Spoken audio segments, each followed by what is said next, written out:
back to New Rockstars. I'm Erik Voss, and this is a breakdown of Alien Earth Episode 7, Emergence, an episode that proves that all advanced species in the universe know the ratio of a circle's circumference to its diameter, and it's always 3.1415. From poor Arthur as a walking chestburster in the box to Mr. Strawberry quoting Logan Roy, there's a lot to unpack from this episode, so let's break down this episode scene by scene for everything that you might have missed. And an announcement! New Rockstars is launching a spin-off horror channel called The Witching Hour. Starting October 1st, watch Jessica, Clemons, Gina, Ippolito, and me in weekly video essays with hot takes of what scares us the most about our favorite horror films. Watch the channel trailer and subscribe now. In the previously on segment, the letters of Alien Earth come together line by line over shots of the dormant xenomorph, intercutting with shots from last episode, including the hive of the flying insectoid creatures that killed Toodles, and a new shot that I do not recall seeing of the creatures slurping up Toodles' parts, but in the doorway to the chamber of the Teocellus sheep while it watches. It was not in that doorway where it happened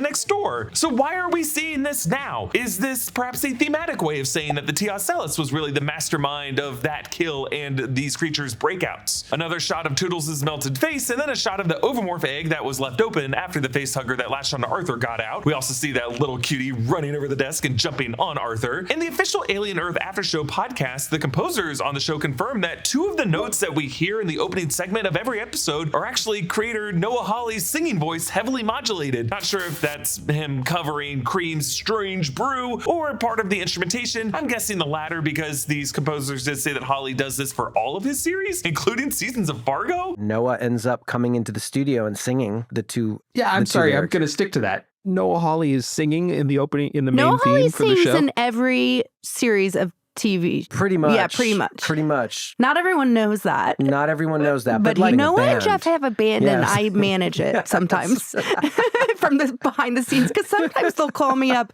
the next day and be like, "We recorded the song last night," and I'm like, "Dudes." Like, you gotta tell me. You gotta tell me. Like, I have to make sure you can use that song. Yeah. Then the episode takes us to Arush/Slightly sitting with Arthur while that facehugger is latched, hiding it under the bed of his room. This is a period of facehugger gestation that we rarely get to see in the Alien franchise, and I love how the sound mix really emphasizes the gargling sound effects on each of Arthur's inhalations.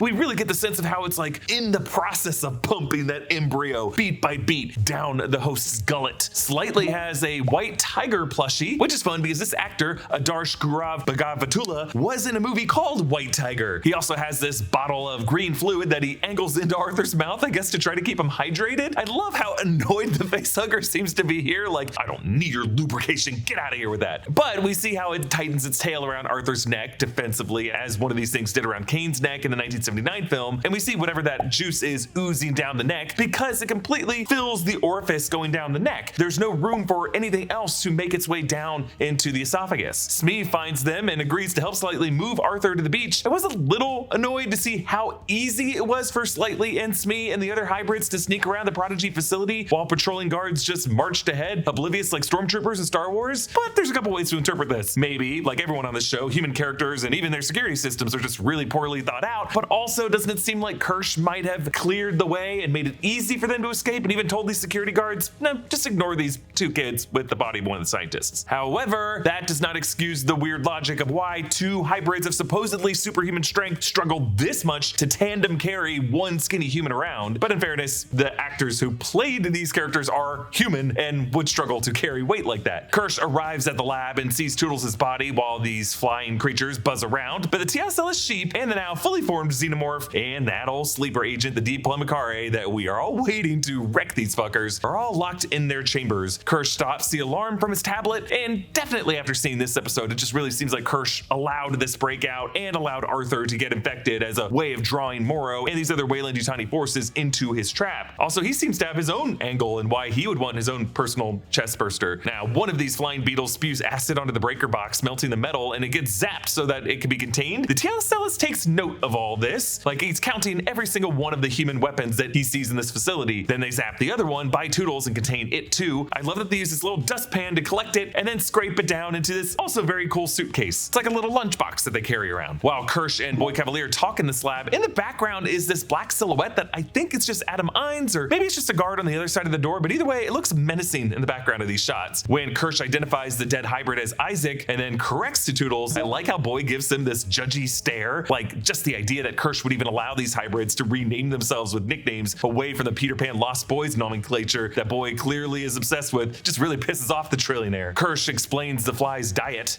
They digest their food outside their bodies. Organic matter must have been scarce in their world, so they eat mostly minerals. So confirmed, the acid is less of a weapon than it is just basic stomach acid, and they don't really need tissue to eat and just have a digestion process that can derive energy somehow from rocks and other metals. Boy quickly moves on to restoring Isaac, but Kirsch says conceptually it's possible, but they haven't cracked it yet, which tells us that the transference process from the sick kids' dying bodies to the hybrid bodies worked somewhere in the synapses or the gray matter or the electrical signals between the two, but they're unable to replicate that step from hybrid body to another hybrid body, meaning that you kind of need an original human donor to really kickstart that process. They watch the tape of the moment the Tiacella's sheep rammed the glass to get Toodles locked in that chamber. Boy Cavalier is immediately impressed, asking why it would do this, hinting at the creature's ability to cooperate with other species in a way that doesn't immediately directly benefit itself. And I just like that a trillionaire jerk like this is only impressed when certain murderous aggressions are displayed. Like, he seems to respect a fellow disruptor who just does shitty things for no immediate apparent reason. When Wendy walks in, the xenomorph perks up like a child now in the vicinity of its mother. Wendy asks,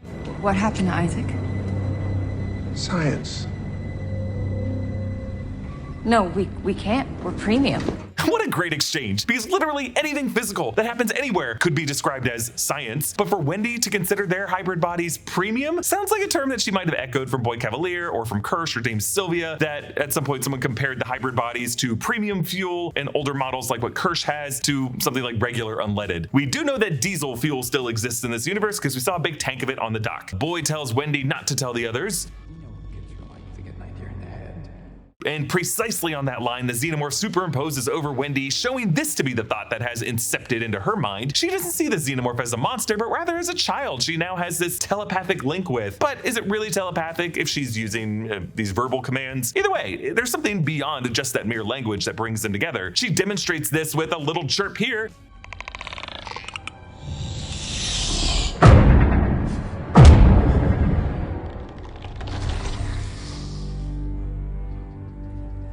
You can't just erase things.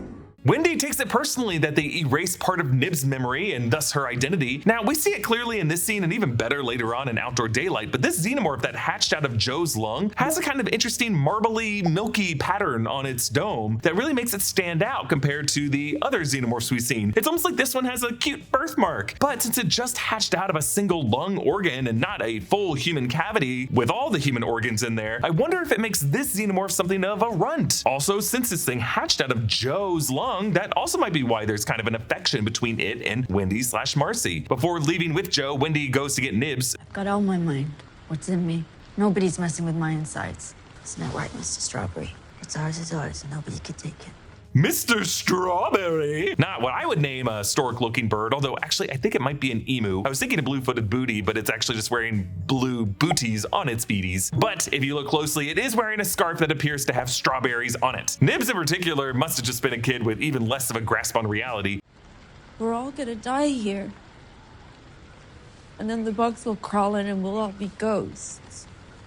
Ironically, by being a consciousness removed from its original mortal shell, now making it kind of immortal, Nibs is sort of a ghost already. Curly, of course, doesn't want to leave because remember, she was the sick kid who was specifically in the wheelchair. It wasn't just that she was terminally ill, she also didn't have the ability to walk even. Wendy uses the computer screen touch hacking ability that I think we all kind of forgot that she had to open all the doors into the facility. Okay, years ago, I got this unexpected payment for a job I had finished a long time ago. For me, someone who's naturally anxious about money, that felt like a safety net. My first thought was, great, this will help if things get tight later on. But then a friend of mine who isn't nearly as anxious about money told me, you should splurge, buy yourself a new PlayStation. So I did. And the second that money was gone, the regret set in. I couldn't stop thinking about how I should have saved it. Instead of feeling relieved, I ended up more stressed than before, losing sleep, worrying about bills, and kicking myself for making that choice. That advice worked for him, but it created more anxiety for me. And that's the thing. Anyone can give you advice, but that doesn't mean it's the right advice for you. That's why I'm glad BetterHelp is sponsoring today's video, and they are on a mission to make starting therapy easier. Unlike friends or strangers who mean well but don't fully understand your situation, therapy gives you a safe space with someone trained to help you work through what you're going through. I know firsthand how much the right fit matters. I once worked with a therapist who just wasn't right for me. Their approach left me feeling unheard and stuck, but later when I found the right therapist, everything changed, and it created an environment where I could work through my problems honestly without self-censoring. I could finally open up honestly and start making progress. That's why BetterHelp created the Therapist Match Commitment to take the guesswork out of finding the right therapist. Instead of leaving you to figure it out alone, BetterHelp uses over a decade of matching expertise, clinical experience, and your preferences to match you with someone who makes sense for you. And if it's not working out, you can switch anytime at no extra cost. Therapy has made such a difference in my life, and it can do the same for you. So if you've ever felt stuck with advice that didn't help, BetterHelp makes it easier to find the right kind of support. You can get started today by clicking on the link in the description or by visiting betterhelp.com/newrockstars, and you will get 10% off your first month of therapy. We now see the acid smoldering remains of the xenomorph that Wendy beheaded in episode 3 that we saw in the prologue for episode 6, and we see these workers spraying and I guess trying to mop up the acid that must have bled down from the tray to the floor below. And I love this one female tech who looks at the door unlocking and just instinctively knows, oh shit, time to run. The xenomorph gets free and pounces on these Prodigy workers. Meanwhile, Kirsch finds Slightly and Smee and proves that he knows full well what they're trying to do.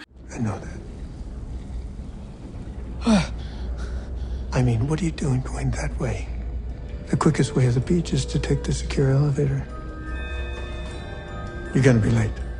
I think when it comes to this character, we might be seeing a mix of General Hux from The Rise of Skywalker, like, I don't want Prodigy to win, I just need Morrow to lose. And also kind of the chaotic, evil, moral alignment that Noah Hawley wrote in the character of Malvo, Billy Bob Thornton's character in Fargo Season 1. The way Timothy Oliphant is playing the character is actually pretty similar to the way Billy Bob Thornton played Malvo, I would say. Joe, Wendy, and Nibs find the graves of the 6 sick kids based on the mounds that these child bodies are under. It doesn't seem that they were buried that deep. Each headstone has a different color stripe, and they're topped with the flowers that each kid was holding during their transference procedure. We see that their names were originally Steve DeMarco, I assume this might have been Toodles, then Jane Mita, I assume this was Curly, Rose Ellis, this was Nibs, Christopher Gabafor, I'm pretty sure this was Smee, and then Marcy Herman, obviously Wendy. This is the most covered with the vines since it is the oldest of these graves. And then Irish Singh, that's Slightly. For Joe, finding Marcy's grave would make this the first time he could really mourn his sister in any kind of funeral setting. Wendy insists that these corpses are not us, and as the other two walk away, we superimpose with the episode 1 shots of Marcy's body being zipped up in the body bag. The machine guns being carried by the Prodigy soldiers patrolling the grounds resemble the M42A guns carried by the Colonial Marines in 1986's Aliens, including this full body harness rigging that we saw Vasquez using in the initial approach to Hadley's Hope. Arthur goes missing and the facehugger falls down on Smee, scaring the boys, just like the now lifeless facehugger did on Ripley and the others in the 1979 film when they found Kane without the facehugger on his face. But Kane in that scene stayed unconscious for a time after that. Arthur here has already come back to consciousness within seconds, it seems. I love how Slightly instinctively tries to stomp on the facehugger the way you would a bug. But Arthur does not remember the facehugger, at least not at first, just like Kane could not remember anything before he approached the eggs in the lower level of the derelict ship. As we watch Arthur walk with Smee and Slightly in the jungle in this part of the episode, I appreciate the choice by the costumers to put David Riesdahl in a low topping tank top and an open shirt to keep his chest and that tuft of chest hair visible, just to give all of us now paranoid viewers a spot to stare at, waiting for that chestburster to pop out. Arthur begins to flash back to moments of the facehugger latching and now suspects that Slightly and Smee are lying because they're boys and they're bad at hiding it.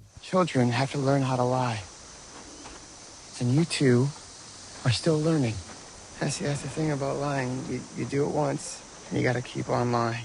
There is a parental approach that all of these human adults seem to be taking with the hybrid kids this episode, but we know Arthur's minutes are numbered here, and it's just tragic to see him trying to impart these Danny Tanner lessons to these kids. And if you look closely, Smee reaches out to hold his hand, and he reaches back to grab it, and it's just so sweet. Now, when they first walk out in this one direction, the body of water that they're next to looks like it's an extreme low tide, with the tidal bed just as a muddy stretch covered in puddles. But when they turn around to walk back, the water now looks like it's at higher tide. I'm not sure if I'm just seeing the background of the earlier shots wrong, but it is a very cool thing about these kinds of beaches in Thailand that they border specific bodies of water that go right up to these rock walls and caves with minimal waves due to all the other nearby islands and rock formation, causing very few waves at a lot of these beaches, and for the tide to just kind of roll in and out like this. It's part of what I think contributes to this whole area's dreamlike appearance. Right when Slightly takes Arthur's hand, it's like the traitorous kiss of death, as this is the moment the chestburster lurches inside of him, and the poor little look of panic from Arthur as he turns to Slightly, so scared.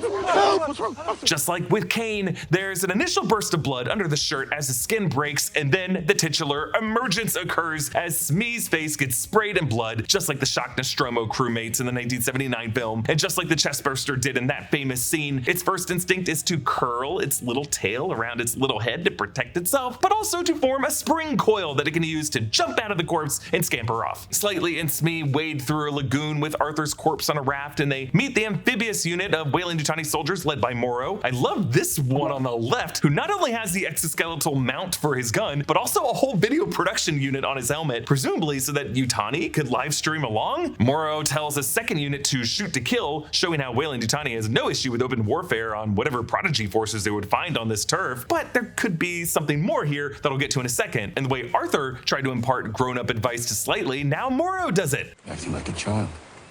You know what grown-ups do when they make a mistake? They own up to it. They dump poor Arthur's body, and for this shot, it looks like David Riesdahl actually had to keep a straight face as he gradually sunk into the water and keep his eyes open. That would not have been easy to do. Adam Ines reports to Boy Cavalier that the xenomorph escaped through the waste pipes, which tells us that this prisoner technically got out the same way that Andy Dufresne escaped from Shawshank Prison. Shitty pipe dreams. Boy Cavalier tries to communicate with the Tiasella sheep using the same multilingual greeting that he did earlier this season. Konnichiwa. Guten Tag. Willkommen. Mushi mushi.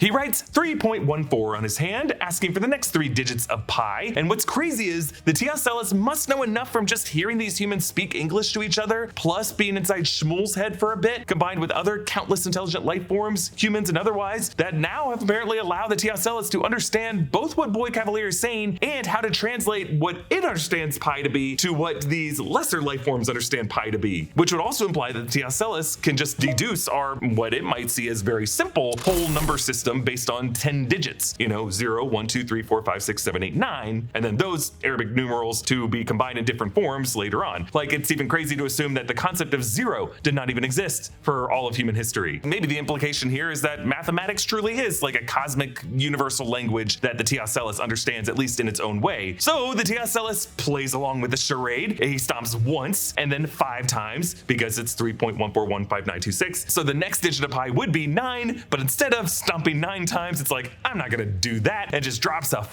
you turd" and then angrily bleats at Boy. It is kind of a poop joke, which to Boy Cavalier, it probably looks like some edgelord humor that, all these Silicon Valley self-proclaimed geniuses love to trade in. Boy's dream from earlier this season was to simply have a conversation with a being smarter than he is, and now he seems to have found his long-sought soulmate. Boy wants to put the Tiasellus in the brain of a human. One of the scientists, maybe? No, a mold scrubber. Someone with a low IQ so that we can see the difference. Mold scrubber! Okay, so the show is showing us that they are aware of that mysterious mold scrubber / sprayer with a cigarette. I assume that figure is going to come back in some way, but it seems like Boy has a different idea of who to use for this, and I was thinking Dame Sylvia, but the sheep did kind of look at Adam Ines in this moment. I just don't think Boy Cavalier would say, I have a great idea, you! We also don't know what's going on with Adam Ines. Joe, Wendy, and Nibs pass this yellow construction equipment. It's the same bright yellow color as the Weyland Yutani low odor. It's also covered in vines, and it is somewhat evocative of the pilot seat that the space jockey was in on the derelict ship, but seeing it this way kind of looks like ruins and equipment that the people who were on the island in Lost would find, suggesting some kind of mysterious backstory on this island beyond its present use. The fact that any equipment would have been abandoned like this suggests that Prodigy might have even won this island after a turf war with Weyland Yutani, and Yutani might know of some secrets on that island that are still there. Secrets that seem to have allowed Morrow to initially infiltrate it as quickly as he did, unencumbered, and maybe secrets that could still be used against Boy Cavalier in the finale next week. The other Weyland Yutani group that Morrow radioed to catches them, but Wendy chirps to the xenomorph that's been following them, and it rapidly savages this group, using its tail to cut off legs and biting dudes' faces, stabbing up through the backs and chests and lifting this guy. Initially, it gets its whole face covered in blood so that it kind of presents itself to the mama like a proud cat that just killed some birds. So she gives him a good boy pat. But yes, it is interesting to see a xenomorph in outdoor lighting like this. We don't normally see this creature in broad daylight. It's kind of interesting. And in this light, the marbly pattern on its head does make its head look somewhat translucent, which was part of the original design for the xenomorph, where they wanted us to vaguely be able to see an elongated human skull beneath that exoskeleton. We see the chestburster get snared in a net that weighs it down, but not by who initially, but we later learn it's Kirsch's forces, and I have no idea how anyone would find something this small and this camouflaged on an entire tropical island, because on the Maginot ship, Chibouzo said that they could kind of track these things using radiation trackers. Maybe that's how they found it. Kirsch allows Morrow's unit to get into the facility, apparently as part of this elaborate trap to catch Morrow. This isn't over. Nothing ever is. And as a third parental figure to the boys this episode, Kirsch says, You two are grounded.